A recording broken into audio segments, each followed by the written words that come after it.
Qué bendición estar aquí una vez más con ustedes, pensando cuando dijo el pastor, dele, predique, ¿no? Y me estaba acordando que Pablo, ya cuando se estaba despidiendo de la iglesia de Éfeso, estaba predicando y dice la Biblia de que empezó a predicar y pasó 1 hora predicando, ¿no? Y pasó 2 horas predicando y de repente como que se le durmió uno, ¿se recuerda, no? Se le durmió uno y estaba en una ventana y ¡plac! Se le cayó, ¿no? Y dije, wow, y a veces yo me siento un poco mal porque veo a algunos hermanos por aquí iba a decir, que se duermen, ¿no? Y si se le durmieron a Pablo, imagínense usted, lo único que aquí no hay donde caerse, pero si se cae, pues oramos por usted y si Dios quiere, Dios lo puede resucitar a usted también, ¿no?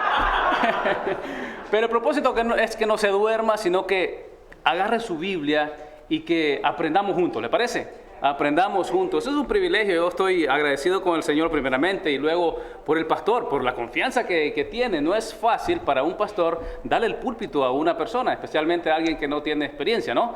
Como yo. Pero yo creo que Dios tiene propósitos. Dios es un Dios de propósitos y Dios nos ha puesto en esta iglesia con un propósito. Me recuerdo hace unos años, aquí le voy a contar algo, ¿no? Recuerdo unos años un hermano me dijo, deberíamos de abrir una iglesia, me dijo así, ¿va? Entonces dije yo, pero ¿para qué otras? Si hay 20 iglesias, ¿me entiende? ¿Por qué vamos a abrir otras? Si Dios lo ha puesto a usted en esta iglesia, es con un propósito. Y si hay cosas que hay que cambiar, por eso estamos aquí, para aprender juntos y cambiar juntos. Creo que todos queremos crecer, amén. Si usted me dice en este momento que usted no quiere crecer, pues le tengo malas noticias, está en una iglesia equivocada. Aquí tiene que crecer, tenemos que reunirnos, ¿para qué? Para crecer juntos. Hace unos domingos prediqué, ¿no? Y yo siempre, usted sabe que uno siempre trata de hacer lo mejor que uno puede, ¿no? Cuando yo vengo aquí, yo le pido al Señor y oro y le digo, Señor, ayúdame, quiero hablar lo mejor, lo más claro para que usted me entienda, ¿no? Para que usted entienda y que el mensaje sea claro. Pero muchas veces nos equivocamos, ¿no? ¿Sí o no? Muchas veces nos equivocamos, el pastor se equivoca, a veces miren lo que dijo el pastor, ¿no? Tremendo lo que dijo el pastor. Pero yo me bajé del púlpito y me dice una hermana me dice, qué bonito predicó, me dice, pero lo hizo malo, me dice, ¿verdad? Y digo, ¿cómo, güey? ¿Qué pasó? Es que tenía que decir esto y esto. Y dije, wow, tiene razón. Muchas veces nos equivocamos, usted con amor, usted nos corrige y nosotros estamos aquí para aprender juntos. ¿Amén? Amén. ¿Se puede poner de pie? Y decirle, Señor, te doy gracias por la vida que tú nos has dado. Y puedes saludar a un hermano, póngase ahí, salude a un hermano. Yo creo que ahora ya se puede, ¿no? Anda usted sin máscara, usted puede saludar y dígale, pero qué alegre de tenerte en la casa del Señor. Salúdelo. Para eso estamos. Qué bendición. Cuando salude a un hermano, se puede sentar. Se puede sentar. Si usted trajo su Biblia, querido hermano, voy a pedir que tome su Biblia, por favor, y vaya conmigo a Mateo 16. Mateo 16, versículo 18. Quiero hablarle este momento. Bueno, miremos este versículo, quiero que lo lea conmigo.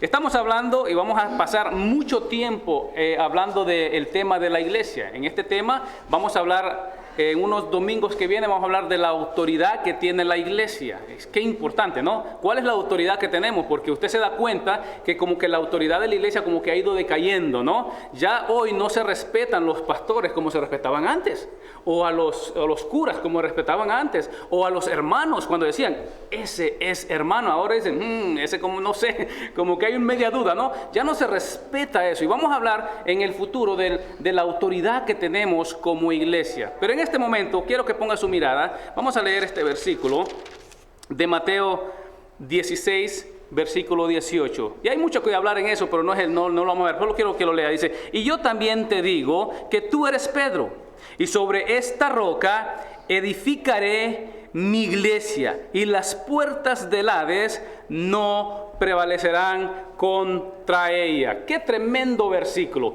Esta mañana quiero hablarle un poco de la misión de la iglesia.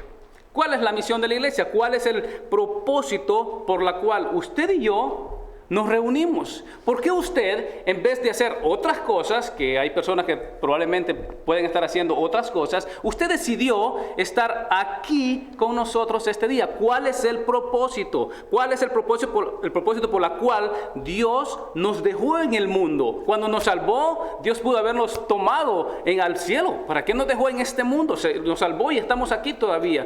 ¿Por qué? Y es importante saber eso. ¿Cuáles son las cosas que tenemos que hacer como iglesia? Cuando nos reunimos, ¿cuál es la dinámica de la iglesia? ¿Qué es lo que tenemos que hacer? Porque yo creo que usted es testigo, y yo soy testigo también, que en las iglesias hoy en día se hacen un montón de cosas que no son la misión de la iglesia. Hay unas cosas que para usted, para algunos de ustedes puede ser una payasada o una estupidez que se hace en la iglesia, usted lo ha visto, pero para otros puede ser que las cuestione. Usted dice, pero no estoy seguro si eso que se hizo es verdad o es real. Muchas veces lo podemos cuestionar, y hay cosas que son bien fáciles de nosotros decir, eso no es de Dios, amén. Le puedo mencionar un montón de cosas, pero hay unas cosas que se hacen. Por ejemplo, hay una iglesia que pone una pileta, le llaman, ¿no? O una piscina, o un poco de agua ahí, ¿no? Y se están tirando la gente y le llaman la unción de la piscina. Imagínese usted, lógicamente, usted va a decir, eso no es de Dios. Hay otros que le dan las 7 vueltas a Jericó y empiezan a correr en la iglesia y hacen un desorden en la iglesia, cuando la Biblia dice que en la iglesia todo se tiene que hacer ¿cómo? En orden. Eso es lo que dice la Biblia. Entonces hay cosas que son muy fáciles para usted y para mí discernir si eso es de Dios o no es de Dios. Pero hay unas cosas que son un poco sutil, unas cosas que usted dice, no sé, como que sí, como que no. Y la Biblia es bien clara en decirnos qué cosas tenemos que hacer. En ese versículo que usted acaba de leer, vemos ciertas cosas. Por ejemplo, podemos ver quién es el autor de la iglesia. ¿Quién es el autor de la iglesia? ¿Quién es el inventor de este organismo que es la iglesia? ¿Quién es el creador? ¿O quién es el fundador de la iglesia? ¿Quién es? Lógicamente dice ahí, Jesucristo es el autor. Él es el inventor. Él es quien se inventó este sistema de salvación, de predicar el evangelio y para que la gente se salve. Es Él. No somos nosotros. El pastor no se paró un día aquí y dijo, voy a inventarme una iglesia o voy a abrir otra iglesia. Y a veces las personas abren iglesias con una motivación equivocada. Y eso es lo que hay que tener cuidado. Eso es lo que hay que tener cuidado. Usted tiene que saber si la iglesia que usted va es una iglesia que realmente están haciendo las cosas que Dios quiere que hagamos. El versículo dice, yo edificaré mi iglesia. ¿Quién es el dueño de la iglesia? No es el pastor, no son los líderes, no son los diáconos. El dueño de esta iglesia, y eso es lo que yo sueño, y eso es la razón por la cual creo que Dios puso en mi corazón que enseñemos estos temas, que esta iglesia, el dueño, la cabeza de esta iglesia, ¿sea quién? Jesucristo. Dice, yo edificaré mi iglesia. Dice, y las puertas del Hades no prevalecerán contra ellas. Eso es que una cualidad de la iglesia. ¿Cuál es la cualidad de la iglesia? Indestructible. La iglesia que Jesucristo está edificando, no hay demonio, no hay diablo, no hay persona, no hay nada en el mundo que pueda con la iglesia que Jesucristo está edificando. Pero si nosotros, un hombre está edificando la iglesia, cualquier momento esa iglesia, ¿qué va a hacer? Desaparecer. Pero si esta iglesia está siendo edificada por Cristo, téngalo usted por seguro que vamos a permanecer hasta el final. No va a haber persona que lo pueda destruir, no va a haber diablo que pueda destruirlo, porque hay un montón de personas que andan reprendiendo diablos y haciendo un montón de cosas, ¿no? No hay diablo que pueda con la iglesia. Estoy hablando de la iglesia de Jesucristo. Y lógicamente, cuando hablo de la iglesia, no estoy hablando de la iglesia, la paz de Cristo, nada más. Sino que estoy hablando de la iglesia en todo el mundo. ¿Y quiénes son la iglesia de todo el mundo? Todas aquellas personas que se han arrepentido y han sido lavadas con la sangre de Cristo. Esas personas pertenecen a la iglesia de Jesucristo. Y en todas las denominaciones hay personas que son cristianas, que pertenecen a la iglesia de Jesucristo, y hay personas que no pertenecen a la iglesia de Jesucristo. ¿Qué dice la Biblia? Dice la Biblia que en la iglesia va a haber trigo y va a haber ¿qué cosa? Lo dice la Biblia. Y lo que nosotros tenemos que hacer es averiguar si usted y yo somos trigo. Y tener discernimiento de espíritu para saber quiénes en la iglesia son cizaña. ¿Y cómo vamos a saber? Dice la Biblia, por sus frutos los... Sencillo, ¿no? Eso es la Biblia, eso es lo que está diciendo. Entonces, cuando hablo de la iglesia, estoy hablando de esa iglesia. Ahora, es un privilegio grande pertenecer a la iglesia de Jesucristo, ¿amén? Es una iglesia, es un privilegio grande. Por eso Isaías dijo, heme aquí, envíame a mí. Cuando usted se da cuenta que el dueño de la iglesia es Jesucristo y que usted trabaja para Jesucristo, usted quiere hacer la obra de Jesucristo. Pero nosotros hemos hablado, no sé, usted sabe que hemos hablado de que queremos que usted nos ayude a trabajar en la iglesia, ¿se recuerda? Queremos que usted se involucre en la iglesia. Pero ¿cuáles son los requisitos para involucrarse en la iglesia? Es conocer la Biblia, conocer la verdad, tener amor por las almas, tener amor por la iglesia. Pero no se ve eso en la iglesia. Pocos son los que quieren trabajar. Es un privilegio grande, pero es una responsabilidad grandísima también. Por eso Pablo dice, ay de mí si no anuncio, ¿qué cosa? El evangelio. Ay de mí si no anuncio el evangelio. Porque me es impuesta necesidad. Siento una necesidad de hacerlo. Cuando no lo hago, me siento mal. Eso es lo que decía Pablo, ¿no? Pero no es que se sienta mal, sino que ay de mí si no lo hago. ¿Por qué? Porque el dueño de la iglesia es... ¿Y usted trabaja para quién?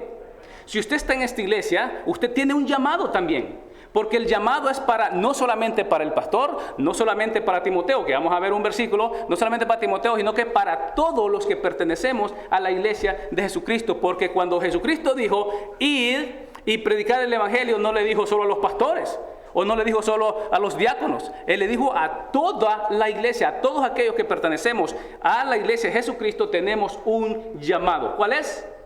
Id y predicar. Pero si usted no sabe la palabra de Dios, ¿cómo va a predicar la Biblia? De ninguna manera. Así que esto es serio, y si es serio, tenemos una responsabilidad tremenda en la iglesia. ¿Se siente con esa responsabilidad? Cuando usted sabe que Jesucristo es el dueño, que el llamado que usted tiene, se lo hizo Jesucristo, es una responsabilidad seria. Tiene que saber entonces cómo hacerlo. Pablo le da instrucciones claras a Timoteo de cómo debe funcionar la iglesia. ¿Usted sabía que primera y segunda de Timoteo y Tito se llaman epístolas pastorales? ¿Sabía usted eso? ¿Por qué cree usted que se llama así? Porque es las reglas o las normas de cómo debe funcionar una iglesia. Por ejemplo, Pablo le dice a Timoteo, en el primer capítulo le dice, te puse en Éfeso, te dejé en Éfeso para que corrijas a algunos que están enseñando una doctrina diferente. Lo primero que tiene que hacer la iglesia entonces es corregir aquello que no es doctrina correcta. Ahora, yo me pongo a preguntar, me pregunto solo, ¿no? ¿Será que en la iglesia hay personas que enseñan cosas diferentes que lo que enseña la Biblia? ¿Qué piensa usted? Y la respuesta es sí. Y el pastor entonces, los líderes, los ancianos, tienen la responsabilidad ¿de qué? De parar esas enseñanzas. Eso es lo primero que le dice Pablo a Timoteo. Después le dice a Timoteo, también en la iglesia quiero que hagas oraciones por todos los hombres. Entonces quiere decir que en la iglesia se tiene que orar. ¿Por quién? Por todos los hombres. También le dice a Timoteo, que Pablo dice a Timoteo que en la iglesia tiene que enseñar cuál es el rol de la mujer en la iglesia. ¡Qué tremendo!, ¿no? Ahora tenemos un montón de mujeres haciendo cosas, papeles en la iglesia que no le corresponden a las mujeres. ¿Por qué? Porque no se enseña. Pero Pablo le dice a Timoteo, hay enseñanza para el rol de la mujer en la iglesia. Después le dice a Timoteo, le dice, en la iglesia tienes que escoger ancianos en la iglesia. obispos en la iglesia. Y estos son los requisitos para que los ancianos que trabajan en la iglesia cumplan estos requisitos. Y lo puede ver en el capítulo 3 de la primera carta. Y sigue usted viendo todo lo que le escribió Pablo a Timoteo. Le dice que hay ricos en la iglesia, pero que no sean ricos en dinero solamente, sino que sean ricos en buenas obras. Y le sigue diciendo, y podemos pasar todo el día hablando de las cosas que Pablo le dice a Timoteo que se tiene que hacer en la iglesia. Pero quiero llamar su atención esta mañana. Vaya a segunda de Timoteo, que yo creo que eso es lo que nosotros tenemos que hacer. Recuerde, lo que quiero hablar de esta mañana, o lo que estamos hablando, es la misión de la iglesia. ¿Cuáles las cosas que usted y yo tenemos que enfocarnos? Y creo que en segunda Timoteo, capítulo 4, vemos algo bien específico en esos versículos. Recuerda que Timoteo, era un joven. ¿Dice la Biblia que era un joven? Sí, dice que ninguno tenga en poco, ¿qué? Tu juventud. Y dicen los que estudian, dice que Timoteo tenía aproximadamente de 30 a 40 años. O sea, no era un jovencito de 15 años, pero para un ministerio tan grande, eso era tremendo. Era un joven aproximadamente de 30 a 40 años. Timoteo tenía una responsabilidad tremenda. ¿Cuál era la responsabilidad? De ser el sucesor ¿de quién? De Pablo. Oiga, qué tremendo. ¿Se imagina usted las comparaciones? ¿O es que Pablo predicaba de esta manera? Pablo tenía se me fue la palabra, boldness, o coraje. Tenía un coraje cuando predicaba. Tenía una capacidad de agarrar el Antiguo Testamento y traerlo al Nuevo Testamento, una capacidad increíble. Y le dice, esa es la responsabilidad que tiene Timoteo, por eso le dice, no te avergüences del Evangelio. Que nadie tenga en poco tu juventud. Habían personas en la iglesia que estaban enseñando cosas diferentes y le dice, corrige. Y sé duro con esas personas. ¿Por qué? Porque era un jovencito, él no sabía, los ancianos probablemente tenían más edad o más tiempo y le querían enseñar a Timoteo, ¿no? Le querían enseñar, pero eso es lo que tenía. Entonces lo podían comparar, y esas comparaciones suceden en la iglesia, ¿sí o no? Es que el hermano aún no puede, como el hermano con el pastor, ¿no? Eso sucede en todas las iglesias.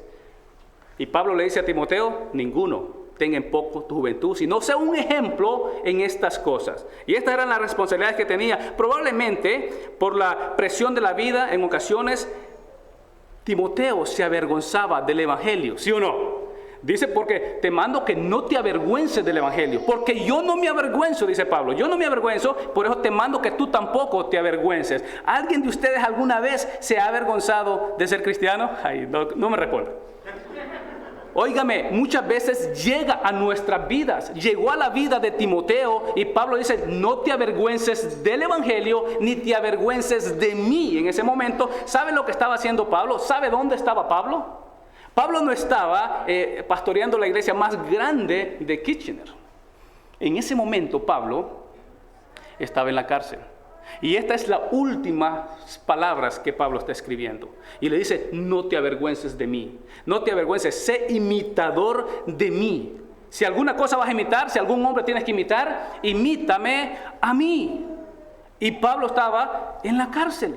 Imagínese usted, tremendo, un servidor de Dios, y no hay otro como Pablo. Cuando yo veo a Pablo digo, qué tremendo como Pablo, ¿no? En la cárcel, en vez de tener la iglesia más grande de Macedonia o la iglesia más grande de Éfeso, eso no es lo que estaba haciendo Pablo, o de Roma, sino que estaba preso en ese momento. Y probablemente Timoteo había descuidado el ministerio.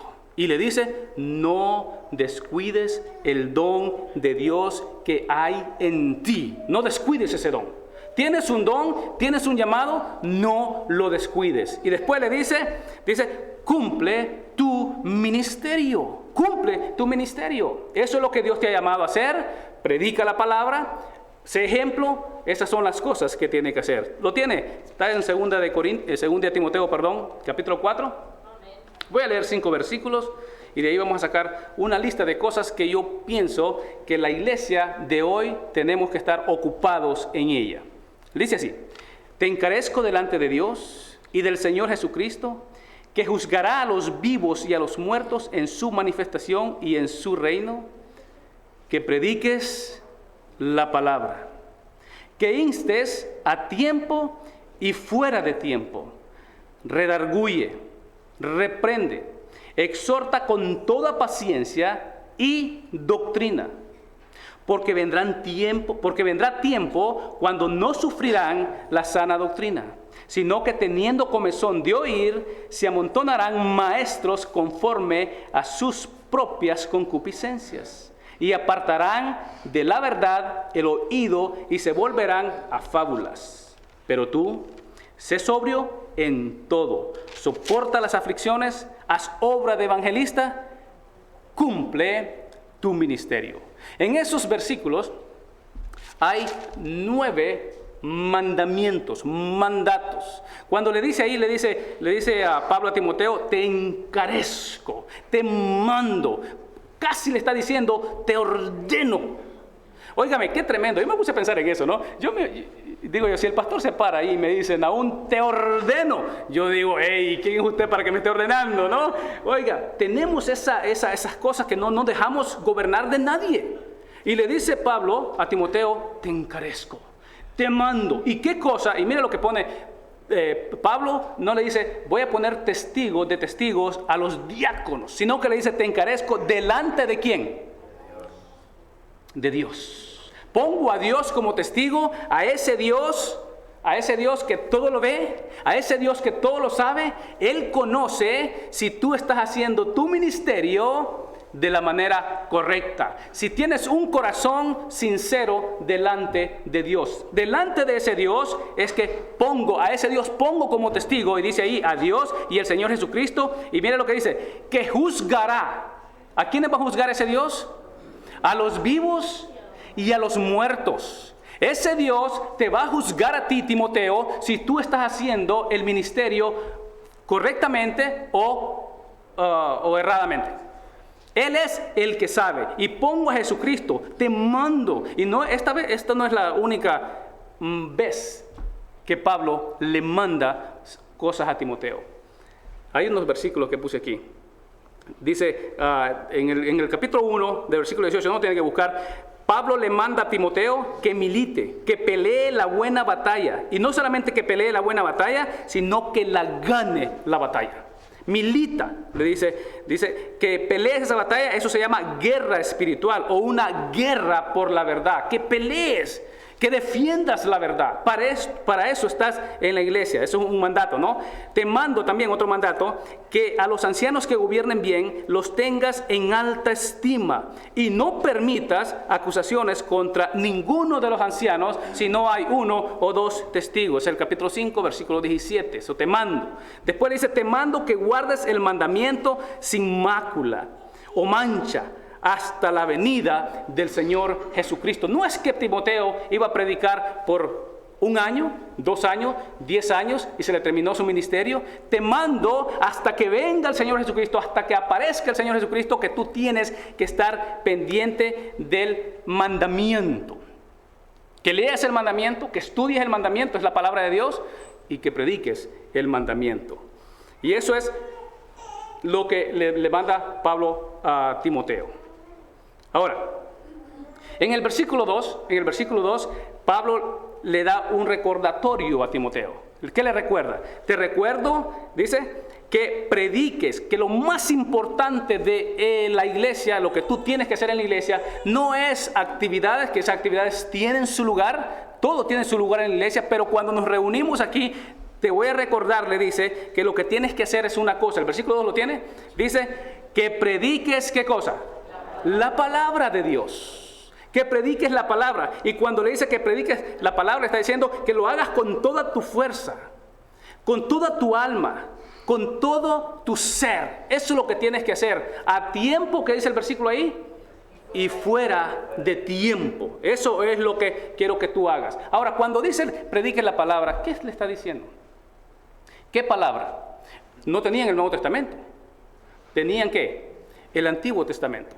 Que prediques toda la palabra, que prediques todo lo que tienes a tu disposición. En ese momento sabemos que no tenía todo el Nuevo Testamento, pero sí tenía el Antiguo Testamento. Y le está diciendo Pablo a Timoteo, eso es lo que tienes que predicar. ¿Y cómo lo tiene que hacer? Leer la palabra claramente y darle sentido, explicarla de modo que se entienda. Eso es exactamente lo que vemos en Nehemías 8:8. Que leían la palabra en público y le daban el entendimiento. Le tiene que explicar. Se tiene que explicar la palabra de Dios. Mira lo que sigue diciendo. Que prediques la palabra, que instes a tiempo y fuera de tiempo. ¿Qué quiere decir eso? En todo momento, está listo, tienes que estar preparado para predicar, hacer una cosa, predicar la palabra en todo tiempo, sea que esté frío, o sea que esté caliente, que la gente le guste o que la gente no le guste, tú tienes que predicar la palabra. Cuando se reúnen en la iglesia tienes un llamado, predicar la palabra de Dios. Estoy en el versículo 2 y después sigue diciendo, dice, redarguye y reprende. La palabra de Dios tiene dos aspectos, uno negativo y uno positivo. Sigue diciendo el versículo, exhorta con toda paciencia y doctrina, eso es lo positivo. Pero cuando usted se dedica a predicar la palabra de Dios, tiene que hacerlo de las dos maneras. Tiene que predicar lo bueno y tiene que predicar, ¿qué cosa? Lo malo. Tiene que predicar del infierno y tiene que predicar del cielo. Tiene que predicar del pecado y tiene que predicar de la gracia. Hay personas que predican que Dios es amor, pero se les olvida lo que sigue el versículo. ¿Qué sigue diciendo el versículo? Pero que también es fuego consumidor. Se les olvida eso. Entonces le dice Pablo a Timoteo, tienes que predicar la palabra siempre, tienes que estar listo siempre y tienes que predicar lo bueno y tienes que predicar lo malo. Tienes que predicar aquello que es popular. Uy, gracias, hermana. Se ganó un café. Se dio cuenta, ¿no? Muchas gracias. Con su permiso voy a tomar agua.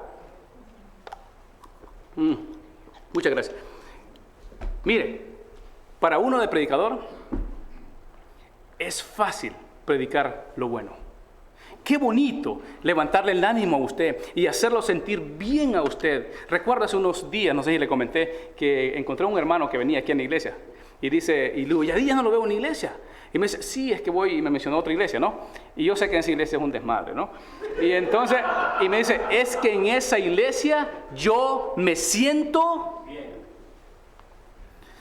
¿Será que usted tiene que asistir a una iglesia porque se siente bien o porque le predican la verdad? Usted sabe que cuando usted le predican la verdad, la palabra de Dios es útil ¿para qué? Hay 4 cosas para que la palabra de Dios es útil. Es útil para enseñar, es útil para corregir, es útil para instruir y para redarguir. Esa es la palabra de Dios. A veces nos enseña, la palabra de Dios a mí me enseña, pero muchas veces cuando estoy preparando el mensaje, me redarguye. Y digo, eso lo tengo que omitir porque no lo estoy viviendo, ¿no? Oiga, redarguye. Entonces lo hace a usted a vivir la palabra. Porque una cosa es conocer la palabra, otra cosa es vivir la palabra. Entonces tiene que predicar los dos. Y hay iglesias en este momento, que nosotros estamos aquí, en este momento hay iglesias que solo predican lo bueno. Le levantan a usted el ánimo. Le dicen que usted tiene que ser un campeón, que usted va a estar sano todo el tiempo, que nunca se va a enfermar, que usted va a tener dinero todo el tiempo. Cuando la Biblia no dice eso. La Biblia dice que van a haber momentos, dice Pablo, yo he aprendido a estar contento, cualquiera sea mi situación, he aprendido, dice, a tener necesidad, a tener dinero o a tener necesidad. De todo hay en la vida. Muchas veces estamos aquí y otras veces estamos ¿dónde? Abajo. Por eso la Biblia dice que aunque pasemos por el valle de sombra y de muerte, no temeremos mal alguno porque Él estará con nosotros. Eso quiere decir que vamos a pasar. Ahora, eso es el aspecto de la predicación. Tenemos que predicar lo bueno y tenemos que predicar ¿qué cosa? Lo malo.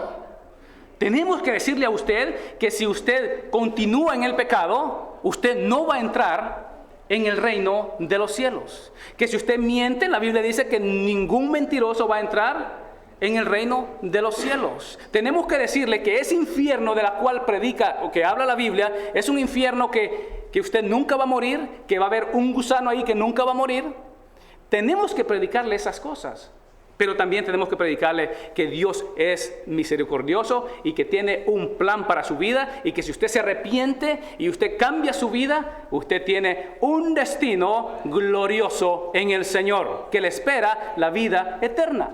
Y esos son los dos aspectos de la predicación. Eso es lo que le está diciendo Pablo a Timoteo. Ahora el versículo 3, ponga el versículo 3, dice: porque vendrá tiempo cuando no sufrirán o no soportarán la sana doctrina. ¿Lo estamos viviendo nosotros? Esta es una advertencia que le está diciendo Pablo a Timoteo. Van a venir tiempos que se va a ver esto en la iglesia, advertencia, pero también es una profecía. Le dice: Timoteo, van a venir tiempos que la gente no va a querer escuchar la sana doctrina. ¿Lo está viendo usted en este momento? Cuando usted le predica a la gente el pecado, ¿sabe lo que hacen? Esta iglesia como que no está muy buena. Mejor me voy para la iglesia, y no quiero mencionar iglesia porque es que tremendo, ¿no? Mejor me voy para allá, porque allá viera cómo le predican que usted va a ser campeón, aleluya, y que va a tener todo, y cómo le levantan el ánimo, y todo tiene su lugar. Déjeme decirle, todo tiene su lugar. ¿Sabe que la Biblia, cuando yo estoy desanimado, sabe que la Biblia me levanta el espíritu? Es la Biblia. Cuando yo me doy cuenta que yo era un pecador y que ahora Cristo me ha salvado y que ahora tengo entrada amplia al reino de los cielos, ¿sabe qué hago yo? ¡Wow! Me levanta el espíritu, el ánimo. Dice, no van a soportar, eso es lo que la palabra sufrirá, no van a soportar la sana doctrina, sino que teniendo comezón de oír, o sea, tienen necesidad de oír, quieren escuchar cosas, pero no las cosas que necesitan, sino las cosas que quieren oír. Y dice el versículo, y se amontonarán maestros conforme a sus propias concupiscencias. Esos son los maestros que tienen. Esas iglesias grandes que yo creo que ustedes las conocen, no quiero mencionar nombres, tienen unas iglesias grandes, los maestros que tienen les están diciendo unas cosas que yo digo, pero es increíble lo que le están diciendo, y toda la gente, amén, aleluya. ¿Y qué es lo que dice la Biblia? Dice, no van a soportar las palabras. ¿Usted recuerda, creo que es Felipe, el primer mártir de la iglesia, Felipe? Esteban. ¿Usted recuerda a Esteban cuando Esteban estaba predicando?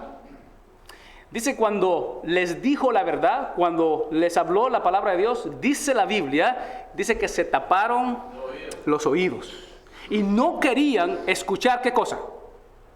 La verdad, porque la verdad duele, la verdad lo incomoda a usted. Cuando usted le dicen, sin santidad nadie, y usted se da cuenta que usted no es un santo, usted dice, oiga, tengo que cambiar mi vida. De modo que si alguno está en Cristo, nueva criatura es, las cosas viejas pasaron, y aquí todas esas cosas incomodan esos versículos. Y le dice, pero se van a amontonar, y dice, se amontonarán. Es un montón de maestros que andan hablando estas cosas que lo hacen sentir a usted bien. Dice, se amontonarán, dice, pero estos maestros andan detrás de sus propias concupiscencias. Y el versículo 4 dice, y apartarán, esto es triste, ¿no? Esto es triste, este versículo, ¿no? ¿Lo tiene ahí? Dice, y apartarán de la verdad el oído y se volverán, ¿a qué cosa? A fábulas, a cuentos, a mitos. No les gusta la verdad, pero quieren que lo entretengan a usted con cuentos, con mitos. Y sabe, yo ya me pongo a pensar, ¿no? Usted sabe de dónde vengo yo. Usted sabe que soy de Guaymita, ¿no? La mayoría, ¿no? Y yo le puedo contar cuentos a usted. Imagínese, le puedo contar cuentos que lo puedo hacer pensar o reír o lo puedo entretener. Pero he decidido lo que dijo Pablo. Cuando vine a vosotros, dice, a hablar el evangelio, dice, yo no vine, dice, con palabras de sabiduría, sino que me propuse a no saber, dice, cosa alguna, sino a Cristo y a este, ¿qué? Crucificado.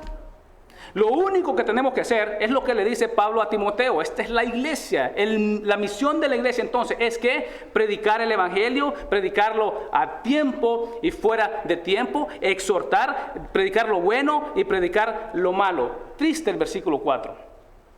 Y apartarán de la verdad el oído y se volverán a fábula. Eso está sucediendo. Usted conoce eso. Usted lo sabe. Que las personas no quieren escuchar la verdad. Cuando usted le dice a la gente, vamos a estudiar la Biblia, ¿sabe quiénes llegan? El pastor y la suegra. Ay, la suegra no vino hoy tampoco, ¿no? El pastor y la suegra, y de ahí de vez en cuando se cuela otra hermanita, ¿no? ¡Qué tremendo! Pero le dice, ¿usted va a haber comida en la iglesia? Se llena. No, mejor no digo nada, ¿no? ¿Se recuerda unos días hubo comida? Oiga, se llenó la iglesia. Pero cuando se va a predicar la verdad, dice que no quieren escuchar, apartarán de la verdad el oído. La verdad corrige, la verdad duele, la verdad redarguye. ¿Sabe cuál es la verdad? La palabra de Dios. Amén. Esa es la verdad. Eso, amén. Amén. Esa es la verdad. Y eso es lo que tenemos que hacer nosotros, predicar la verdad. Y eso es mi sueño para esta iglesia. Predicar la verdad siempre. Versículo 5. Pero tú, sé sobrio ¿en cuánto? En todo. ¿Sabe qué significa eso? No le está diciendo no bebas, porque ya ese tema ya lo discutió en el capítulo 3.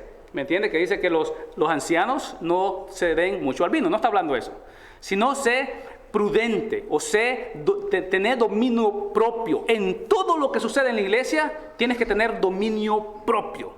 Tienes que saber cuáles son las prioridades en la iglesia. Si viene un hermano, mire hermano, quiero hacer esto, y no está en la Biblia, tenemos que decirle, no, eso no se puede hacer.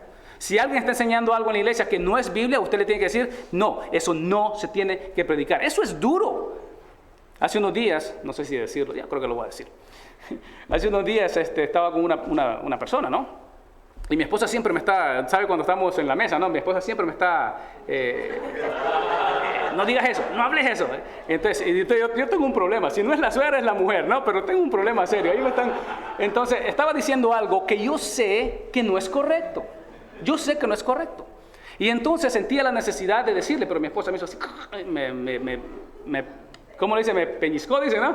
Me hizo así, ¿no? Entonces yo me callé, no dije nada, por hacerle caso a la mujer. Imagínate, yo siempre haciéndole caso a la mujer, ¿no? Después, cuando se fue la visita, yo me sentí mal. El Espíritu Santo, como viendo un error, no decirle. Tenemos que decirle, pero ¿sabe por qué muchas veces no lo decimos? Por miedo de perder esa amistad. Y Pablo le dice a Timoteo, reprende duramente, corrige duramente para que sean sanos en la fe. Tenemos que corregir el mal, tenemos que corregir el error, pero tú sé sobrio, ten dominio propio, tener conocimiento de cuál tiene que ser la prioridad en la iglesia. Y miren lo que sigue, esto es importante. Sufre o soporta las aflicciones. No va a ser fácil. Cuando una persona se decide a servir a Dios, no va a ser fácil.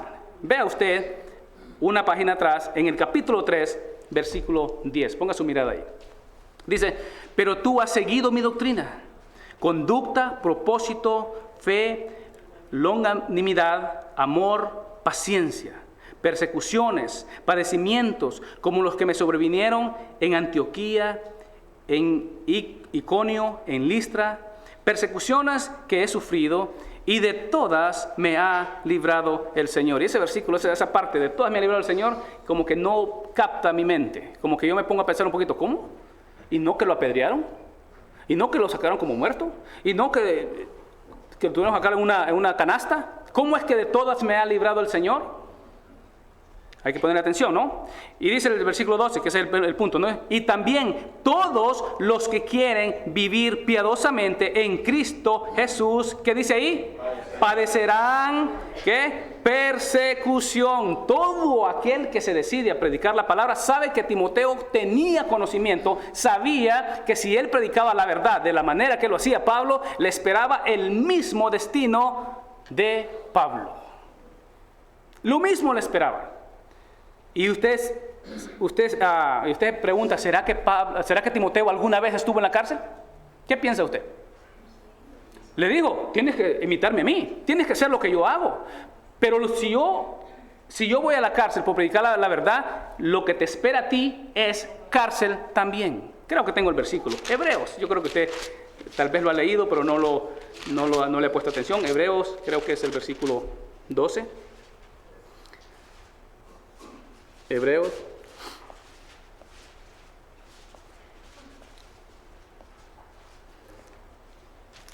Creo que es el versículo, tengo el versículo aquí. 13:23. Hebreos 13:23. ¿Será que Timoteo sufrió penalidades? ¿Será que él pagó de la misma, le costó lo mismo que le costó a Pablo? Tiene el versículo 13:23. Sabed que está en libertad nuestro hermano, ¿qué? Oiga, tremendo lo que le pasó a Timoteo, ¿no? Lo mismo que le pasó a Pablo. Y dice ahí, sabed que ya está en libertad. Y aquí es lógico. Libertad es que él estuvo en la cárcel. Y le dice, vas a sufrir. Y Jesucristo, ¿qué dijo? En este mundo, ¿qué? Tendréis aflicciones. No es que tal vez. Pablo dice a Timoteo, si vas a predicar la palabra de Dios en tu iglesia, si la iglesia se va a dedicar a predicar la palabra de Dios, lo que se espera es que persecución. Vuelva de nuevo y terminamos. A 2 Timoteo 4. Hay dos cositas más que quiero llamar su atención. Pero tú dice, soporta las aflicciones, haz obra de evangelista. ¿Qué es lo que tiene que hacer la iglesia? ¿Cuál es el llamado? Nosotros podemos predicar cualquier cosa, pero si nadie se convierte, ¿qué estamos haciendo? Haz obra de evangelista. No solamente predique el evangelio, sino vive el evangelio. Sal a hablar de Cristo. Eso es lo que tenemos que hacer. Llamar a otros al evangelio. Que los otros puedan conocer a Dios. ¿Sabe que no hay fe si no hay palabra? Porque la fe viene ¿por qué? Por oír ¿qué cosa? La palabra de Dios. Si nosotros no hacemos esto, si no cumplimos nuestro ministerio, que termina el versículo diciendo, cumple tu ministerio. Eso es lo que la iglesia tiene que hacer. La iglesia tiene que estar dispuesta a predicar la palabra. ¿Cuándo? En todo tiempo, predicando lo positivo y también lo negativo, lo que le gusta a la gente y lo que no le gusta a la gente. Hablar de infierno y hablar de cielo. Todo tiempo. Tenemos que conocer los tiempos. Van a venir tiempos peligrosos. Tenemos que saber eso. Tenemos que saber que hay personas que no quieren escuchar la verdad. Y muchas veces están en nuestra iglesia. Tenemos que conocer que en nuestra iglesia hay trigo y hay cizaña.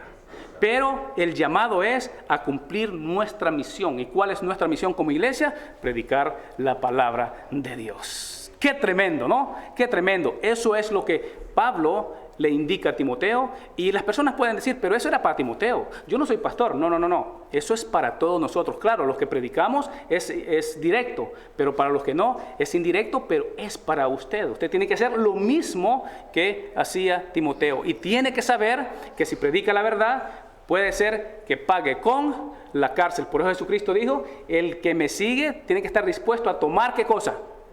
La cruz. Eso significa que tiene que estar dispuesto, si es necesario, pagar con su muerte. Estos hombres de Dios, ¿saben cómo murió Pablo? Le quitaron la cabeza por predicar la palabra de Dios. Y eso es lo que tenemos que hacer. Voy a pedir al pastor que pase. Muchas gracias por su tiempo, hermano. Esa es la misión de la iglesia. Para Dios, para Dios.